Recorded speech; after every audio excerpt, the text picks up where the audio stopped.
はいどうも皆さんご機嫌いかがでしょうか。ゲームがあるからギリ生きてる山ちゃんと申します。今回は Steam で2022年リリース予定のアクション作品をピックアップしました。気になった作品があったらウィッシュリストの参考にしてもらえたらと思います。私のチャンネルでは今後発売予定の新作ゲームやセール情報などを簡単にわかりやすく紹介しております。この動画が少しでもあなたのお役に立てたなら幸いです。高評価ボタンとチャンネル登録で応援お願いいたします。それでは日本語対応の作品から見ていきましょう。まずはじめに The Darkest Tales 2022年リリース予定日本語対応の作品です。フォロワー数は3080人。闇落ちした童話の世界を冒険するアクションプラットフォーマー。主人公は見た目は可愛いが皮肉屋で面倒くさがりのおっさん、熊のぬいぐるみテディ。ぬいぐるみの持ち主であるアリシアを悪夢の中から救うため、妖精ライティに促され、渋々ながらも悪夢の中に入っていくことになります。アリシアが夢見る世界は幼い頃に見た童話の世界がモチーフになっているものの、そこに現れるのは狼の血肉を貪る赤ずきんや海の魔女リトルマーメイドなど闇落ちしたものばかりがはびこる世界を進んでいきます。おっさんの割には機敏なアクションを見せるテディはスキルツリーや職業などをアンロックして自身を強化することができ、状況に合わせてそれらを使い分け悪夢の謎を解きアリシャを救う物語。ザ・ダーケスト・テイルズは2022年リリース予定日本語対応の作品です。トレック・トゥ・読み2022年リリース予定日本語対応の作品です。フォロワー数は3600人。モノクロサムライアクションゲーム。日本の白黒時代劇に影響を受けたという本作は全編を通して日本語フルボイスを採用。物語の主人公は若き剣士ヒロキ。あらゆる脅威から自分の町と愛する人々を守ることを死にゆく師匠に誓ったものの、この先は旅に出ると思われるのですが、情報があまりなく、愛する者を救うため黄泉の国へ向かうとか、人々を守れなかったヒロキが悪に倒れ黄泉の国から戻ってくるとか、詳しいストーリーはまだ不明です。昔の白黒時代劇と比べると映像が綺麗すぎますが、雰囲気もあって縦アクションも必殺仕事にみたいで個人的には興味深い作品です。トレックトゥ読みは2022年リリース予定日本語対応の作品です。アンホーリー2022年リリース予定日本語対応の作品です。フォロワー数は6400人。一人称視点で展開するステルスホラーアクション。人類最後の一団が暮らす荒涼とした惑星ラストシティはカースト制度によって分断されており、人々は上位のカーストから目をつけられることへの恐怖に怯えて暮らす毎日を過ごしていました。ある日、街は徐々に謎の疫病に襲われ、夜の街を行き交う狂人や謎の獣が徘徊するようになります。プレイヤーは誘拐された子供を探す母親サイダとなって、ラブクラフトの世界観で描かれたいびつでグロテスクな人類最後の惑星都市ラストシティを進み、子供を見つけることはできるでしょうか。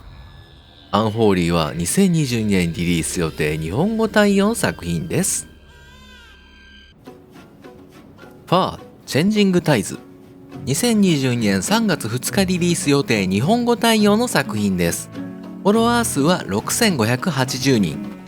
船で終末世界を巡るアクションアドベンチャ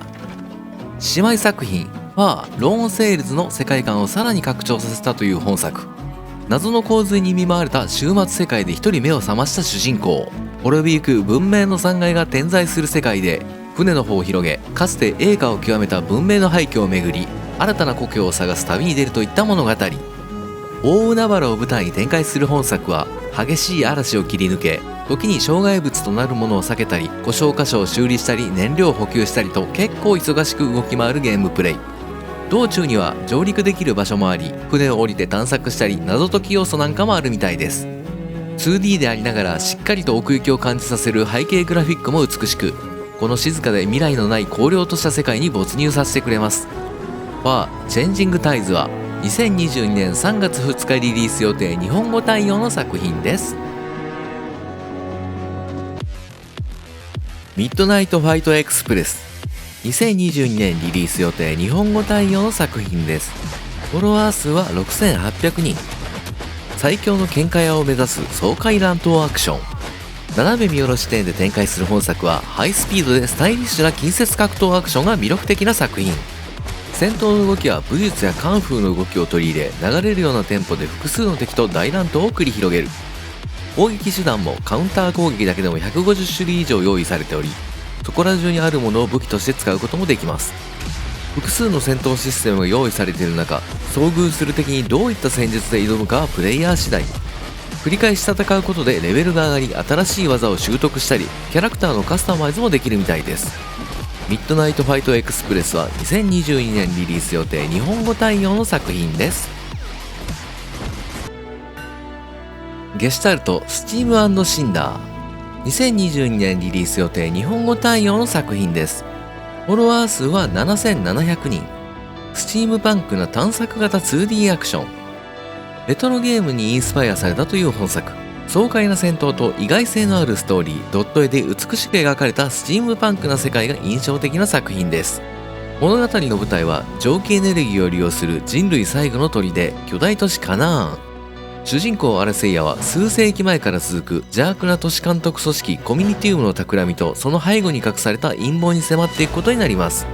戦闘は剣と銃を組み合わせたコンボを駆使して横スクロールで展開するマップを進んでいきます。レベルアップによる各種ステータスの強化、スキル習得といった RPG 的要素や物語に色を添えるサイドミッションなども存在するようです。人類存亡をかけた戦いの末に明らかになる蒸気都市誕生の暗い真実とは一体何なのか。ゲシュタルトスチーム&シンダーは2022年リリース予定日本語対応の作品です。リプレイスド2022年リリース予定日本語対応の作品です。フォロワー数は10240人。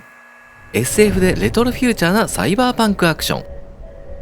舞台は現実とは異なる世界線上にある1980年代のアメリカ。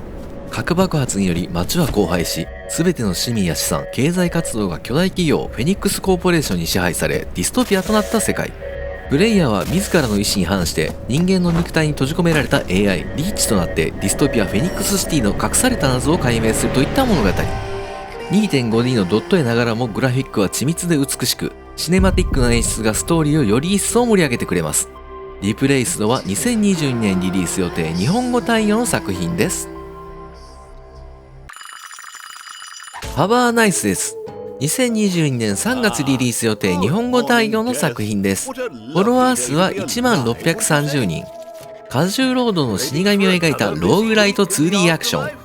物語の主人公は死者の魂を管理する会社デスインクコーポレーテッドの創設者兼 CEO のデス。過重労働に耐えかねたデスは人間界で好き勝手に暴れ回り、次々と仕事を増やす最高幹部ソローズの身勝手な行動を止めるために行動を起こします。30種類以上の武器や魔法が登場し、プレイスタイルに合わせて組み合わせカスタマイズすることが可能。プレイ後の業務成績によりアイテムやアップグレードをアンロックすることもできます。ダークな世界観がモチーフですが、社内のゴシップ好きな秘書、かぼちゃ頭のパンプクイーンといったポップで個性的なキャラクターが多数登場します。各部署を回り、従業員に誰がボスなのかを分からせ、休暇を勝ち取ることはできるでしょうか。ハバーナイスですは2020年3月リリース予定日本語対応の作品です。カルト・オブ・ザ・ラム2022年リリース予定日本語対応の作品です。フォロワー数は11330人。見た目はキュート、中身はカルトな教祖誕生アクションゲーム。プレイヤーは処刑寸前に謎の存在により怪しげな力を与えられ、命を救われた子羊となってカルト教団を立ち上げ、信者を集め宗教統一を目指すゲームです。ランダム生成された5つの地域を探索し、異端教団の教祖を打ち倒し、自らのカルト教団の信仰を広めていく。戦闘だけでなく拠点建築要素もあり、資源を集めて建物を建てたり、不気味な祭壇を作り、忠実な信徒たちに闇の儀式や説法を行い、信仰心を高めて教団を成長させていく。可愛い見た目の割には中身はがっつりカルトな作品。カルト・オブ・ザ・ラムは2022年リリース予定日本語対応の作品です。チューチューチャールズ2022年リリース予定日本語対応の作品です。フォロワー数は13920人。化け物機関車と戦う一人称視点のホラーアクション。人間の肉を食らう血に飢えた化け物機関車チャールズを退治することが目的の本作。どこまでも追いかけてくる雲のような足とグロテスクな顔はまさに悪夢。言うなれば闇落ちした機関車トーマス。プレイヤーは化け物機関車チャールズが徘徊する島で、武装機関車で走り回りながら搭載された武器を使って戦い、落ちているスクラップを拾って機関車や武器をアップグレードできたり、チャールズに怯える島の島民からミッションを受けたりもできるとのこと。またスクラップ集めや線路のポイント切り替えのために列車から降りなければならず、徒歩での探索はいつどこからあの化け物機関車が襲ってくるかわからない緊張感を味わえます。チューチューチャールズは2022年リリース予定日本語対応の作品です。イービルウエスト2022年リリース予定日本語対応の作品です。フォロワー数は16,560人。西部劇風の世界観でヴァンパイアハンター。物語の舞台は吸血鬼の脅威によって絶滅の危機に瀕するアメリカ。プレイヤーは極秘ヴァンパイアハンター機関の最後のエージェントとなって、吸血鬼を根絶しアメリカを救うために血に飢えた怪物がひしめく西部に足を踏み入れていきます。戦闘はデビルメインのようなスタイリッシュアクションで、主人公は銃や近接攻撃のほか、稲妻を燃料とするガントレットやガジェットを利用して戦うプレイスタイル、さらに武器や狩猟道具をアップグレードすることも可能です。またソロおよび何人かは分かりませんがマルチプレイにも対応とのことです。イービルウエストは2022年リリース予定日本語対応の作品です。シャドウウォーリアー3 2022年リリース予定日本語対応の作品です。フォロワー数は16,680人。銃や魔法を使う忍者が主役な FPS。日本を思わせる和の世界を舞台に忍者である主人公ローワンが手裏剣や刀、銃器で孤軍奮闘する物語。かつての雇い主オロチジラと共に古代の竜を捕まえるため悪魔のような妖怪が救う日本を舞台に戦うことになります。新たにグラップリングフックを使ったアクションが追加され、パルクール要素を持つ爽快なアクションを楽しめそうです。シャドウウォーリアー3は2022年リリース予定日本語対応の作品です。ミューテーショネム2022年リリース予定日本語対応の作品です。フォロワー数は2880人。キャラは 2D、 背景は 3D の横スクロールアクション。舞台となるのはネオンがきらめくサイバーパンクシティ。剣や銃で戦うスタイリッシュな女性主人公アンと相棒のハッカーアヤネが闇に広がるサイバーパンクの世界で謎の地下組織や巨大企業との戦いに挑みます。ゲームシステムは探索パートとバトルパートに分かれているようで、探索パートでは主人公のアンは奥行きのある 3D マップを探索し、様々な人々と出会いながらも事件の手がかりやアイテムを探していきます。バトルパートでは横スクロールのアクションになり、打撃、射撃、コンボ、手榴弾などを駆使して行く手を阻む敵をスタイリッシュに倒していきます。またキャラクター育成要素もあり、収集した武器にチップを挿入することでアンの能力が向上し、スキル、装備品をアップグレードすることもできるみたいです。ミューテーショネムは2022年リリース予定日本語対応の作品です。ストーカー2ハート・オブ・チェルノブイリ2022年12月8日リリース予定日本語対応の作品です。フォロワー数は112,700人。ゾーンを舞台にしたオープンワールドアクション。チェルノブイリ原発事故で周辺に発生したゾーンと呼ばれる危険地帯を舞台にした一人称視点のオープンワールドサバイバル。ゾーン内部では突然変異したミュータントやアノーマリと呼ばれる超常現象が発生し、絶えず派閥抗争が起きている危険地帯。プレイヤーは一攫千金を求め危険地帯ゾーンに存在する計り知れない価値を持ったアーティファクトを狙うストーカーとなってゾーンの奥深くへ進み、この世界にまつわる謎を解き明かしていくといった物語。多種多様な敵との戦闘や昼夜のサイクルと天候の変化、空腹、睡眠、放射能汚染など様々なサバイバル要素が盛り込まれています。武器のカスタマイズも豊富で30種類以上の武器をベースに何百通りもの強力な組み合わせを作り出すことができます。本シリーズの特徴である NPC やミュータントの行動を管理するシステム A ライフもバージョンアップされ、環境や状況の変化に対応する行動がゾーン全体に変化をもたらします。様々な分岐で描くストーリーはマルチエンディングで複数存在するとのこと。ストーカー2ハート・オブ・チェルノブイリは2022年12月8日リリース予定日本語対応の作品です。ザ・デイ・ビフォー2022年6月21日リリース予定日本語対応の作品です。フォロワー数は13万1750人。オープンワールドゾンビサバイバル。本作はパンデミック後のアメリカを舞台にゾンビとなった感染者や物資を奪おうとする敵対生存者と戦いながらゾンビアポカリプスな世界を生き抜いていく MMO サバイバル。季節は冬が設定されており、主人公は生き残るため廃墟と化した高層ビルや住宅、廃棄された車両などを調べ、物資を調達し、空腹度、喉の渇き、体温などステータス管理を行う必要があります。マップは都市部以外にまで広がり、車両に乗り広大的危険に満ちたオープンワールドを探索することができ、生存者が住むコロニーで物資の売買や他のプレイヤーと交流することもできるみたいです。ザ・デイビフォアは2022年6月21日リリース予定日本語対応作品です。ダイイングライト2ステイヒューマン。2022年2月5日リリース予定日本語対応の作品です。フォロワー数は26万3600人。ポストアポカリプスの世界で高難易度ゾンビサバイバル。前作ダイイングライトから20年が経過した世界。自らの過去の謎に迫るべく放浪する主人公エイデン・カルドウェルが人類最後の砦となる都市シティにやってきたところから物語は始まります。シティは3つの勢力に分裂した状態で、どの勢力に味方するか敵対するかで物語は変化していきます。シティの運命を変えるのはプレイヤー次第といったストーリー展開。本作はゾンビサバイバルとパルクールアクションが特徴の作品。街中を爽快なアクションを駆使して走り回り、探索して素材を集め、武器やアイテムを作成してゾンビと戦っていきます。パルクールアクションや戦闘などの要素は大幅な改善や新しいアクションを多数追加し、マップエリアは前作の4倍のサイズに拡張され、予想プレイ時間は約100時間と大ボリューム。ダイイングライト2ステイヒューマンは2022年2月5日リリース予定日本語対応の作品です。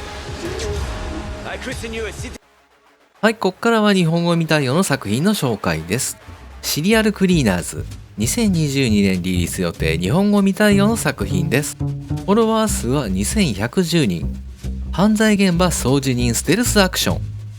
1990年代のニューヨークを舞台に犯罪現場の後始末を生業とする4人の掃除人シリアルクリーナーズを描くステルスアクションゲーム。4人は掃除人として裏社会から危険な依頼を受け、警察の目をかいくぐって犯罪現場から遺体や致命的な証拠をきれいに消し去っていきます。各キャラクターは異なるスキルや特性を持っており、マップごとに使い分けて困難な依頼の達成を目指す。90年代のスタイルを意識したデザインやグラフィック、BGM などの昔の B 級映画みたいでいい感じです。シリアルクリーナーズは2022年リリース予定日本語未対応の作品です。スティールライジング。2022年6月リリース予定日本語未対応の作品です。フォロワー数は7880人。1789年フランス革命時代を舞台にしたアクションゲーム。狂気に蝕まれたルイ16世が生み出した機械人形オートマターによって炎に包まれたフランス・パリという別世界線の1789年を舞台に物語は描かれます。もともとはルイ16世に踊り子として作られた最高傑作のオートマターアイギス。今はマリー・アントワネットの護衛を務める戦士となったアイギスは王妃の命により暴君となったルイ16世を打ち破るべく機械軍団との戦いに挑むといった物語。ソウルライクな作りの本作は多種多様なアクションを駆使して戦い、恐れ知らずの戦士、死をもたらす踊り子、元素の力を操る記述師といったそれぞれに異なるプレイスタイルを楽しむことができるみたいです。スティールライジングは2022年6月リリース予定日本語未対応の作品です。ザ・ソーズン X サバイバル。2022年リリース予定日本語未対応の作品です。フォロワー数は9660人。サバイバルとクラフトを融合させた無極オープンワールドアクションゲーム。256平米の広大な世界を舞台に収集、クラフト、探索、建築を行い、スキルを磨いて生き残りをかけ凶悪なモンスターと戦っていく。様々な建築様式でオリジナルの家を建てることができたり、自分の武術流派を作って武術学校を作り、最終的には武術の頂点を極めることが目的です。また宮殿や遺跡、軍事基地といったダンジョンでは強力なボスキャラも登場し、倒すことで貴重なお宝を手に入れることができるみたいです。ザ・ソードマン X サバイバルは2022年リリース予定日本語未対応の作品です。はい、今回は Steam で2022年リリース予定のアクション作品をピックアップしました。気になった作品があったらウィッシュリストの参考にしてもらえたらと思います。私のチャンネルは今後発売予定の新作ゲームやセール情報などを簡単にわかりやすく紹介しております。この動画が少しでもあなたのお役に立ったら幸いです。高評価ボタンとチャンネル登録で応援お願いいたします。本日もご視聴ありがとうございました。皆さん明日も良い一日でありますように次の動画でお会いしましょう。さよなら。バイバイ。